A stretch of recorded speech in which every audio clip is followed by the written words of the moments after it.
रेस्टुरेन्टको जस्तै पिज्जा हामीले घरमा एकदमै सजिलैसँग बनाउन सक्छौँ कि एकैछिनमा बन्छ होइन, एकदमै मिठो पनि हुन्छ।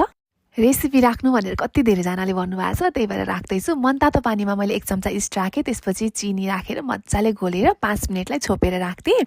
5 मिनटपछि चाहिँ त्यो इस्ट चाहिँ फर्म भएर बस्छ अनि त्यसपछि मैदा अथवा गहुँको पिठो जेमा बनाउँदा पनि हुन्छ होइन। त्यो इस्ट भएको पानी चाहिँ त्यो पिठोमा राख्ने अनि अलिकति नुन पनि राख्ने पिठोमा, त्यसपछि मजासँगले मुस्ने, गिलो गिलो पारेर मुस्ने, थोरै तेल पनि हाल्ने अनि डोलाई छोपेर राखिदिने। त्यसपछि यता बटरमा लसुन राखेँ, मरिच अनि त्यसपछि ओरिग्यानो, रोजमेरी हालेँ अनि त्यसपछि नुन राखेँ अलिकति अनि सस राखेर मजासँगले एकछिन पकाउने। त्यसपछि हाम्रो पिज्जा सस पनि रेडी भयो। छोपेर राखेको पिठो चाहिँ आधी घन्टापछि यसरी पुरै फुलेर आउँछ कि इस्टले गरेर, अनि त्यसपछि डल्लो बनाउने, बेले पनि हुन्छ होइन। मैले चाहिँ यत्तिकै यो ट्रेमा राखेर अनि मजाले थिच्दिएँ कि, थिचेर यसरी बनाएँ। बेलेर राख्दा पनि हुन्छ। अनि मेरो हातमा घाउ भएको छ, टेप भर्खर लगाएको छु है।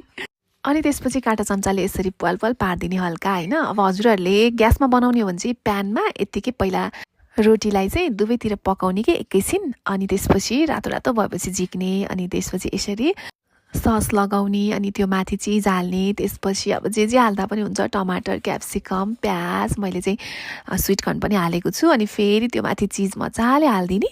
अनि ग्यासमा पकाउने हो भने चाहिँ तावा एकछिन तताउने 5 मिनट जति, त्यसपछि यसलाई राख्ने अनि माथिबाट छोपिदिने।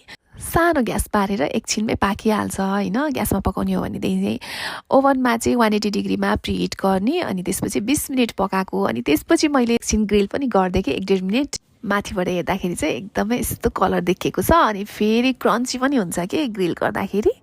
यसरी नै हो पिज्जा घरमै बनाउने, एकदमै मिठो पिज्जा बनेको छ। हजुरहरू पनि ट्राई गर्न सक्नुहुन्छ है त।